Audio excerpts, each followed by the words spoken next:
Faiza Liaminullah dengan NPM 3 digit terakhir 118. Pernah gak sih kalian lihat tulisan atau papan pengumuman di jalan, di kampus, atau di tempat umum lainnya, terus ngerasa kayak, ini tulisannya udah bener belum ya? Kadang kelihatannya biasa aja, tapi ternyata masih ada kesalahan dalam penggunaan bahasa Indonesianya.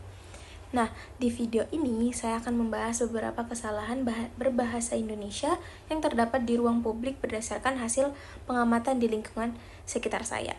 Nah, dalam kehidupan sehari-hari, penggunaan bahasa Indonesia di ruang publik seharusnya mengikuti kaidah yang baik dan benar agar informasinya tuh bisa tersampaikan dengan jelas.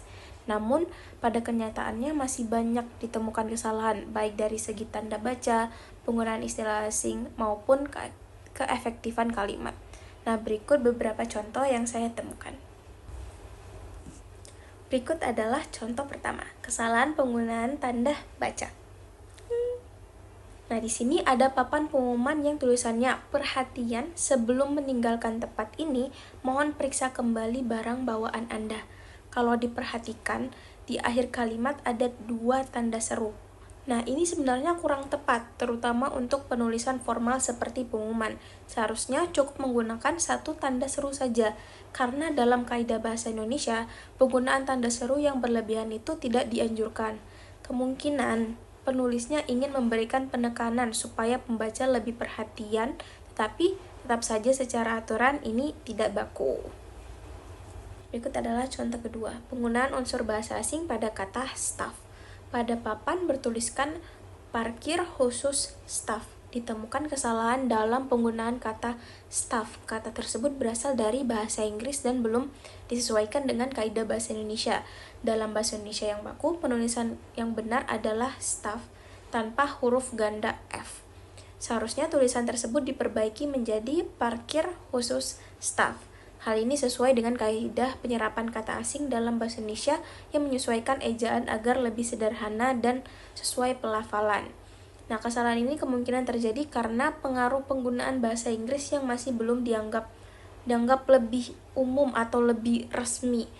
Padahal dalam konteks ruang publik Indonesia, penggunaan bahasa Indonesia yang baku seharusnya lebih diutamakan. Selanjutnya adalah contoh terakhir, ketidakefektifan kalimat pada papan informasi. Pada papan informasi bertuliskan ruang Kepala Pusat Manajemen MKU, Sekretaris dan Pelayanan Manajemen MKU. Ditemukan penggunaan kalimat yang terlalu panjang dan kurang efektif. Nah, dalam bahasa Indonesia, khususnya untuk informasi di ruang publik, kalimat seharusnya dibuat ringkas, jelas, dan mudah dipahami. Kalimat tersebut dapat diperbaiki dengan menyederhanakannya menjadi beberapa bagian, misalnya ruang Kepala Pusat Manajemen MKU dan Sekretariat dan Pelayanan MKU. Kesalahan ini kemungkinan terjadi karena keinginan untuk memuat banyak informasi dalam satu kalimat, namun justru mengurangi kejelasan bagi pembaca. Dari beberapa contoh tersebut dapat disimpulkan bahwa kesalahan berbahasa di ruang publik masih sering terjadi, terutama dalam penggunaan tanda baca, penyerapan kata asing, dan keefektifan kalimat. Kesalahan ini umumnya disebabkan oleh kebiasaan, kurangnya pemahaman terhadap kaidah bahasa, serta pengaruh bahasa asing. Oleh karena itu, penggunaan bahasa Indonesia yang baik dan benar perlu lebih diperhatikan agar informasi yang disampaikan dapat dipahami dengan jelas dan sesuai dengan aturan yang berlaku. Sekian, terima kasih. Wassalamualaikum warahmatullahi wabarakatuh.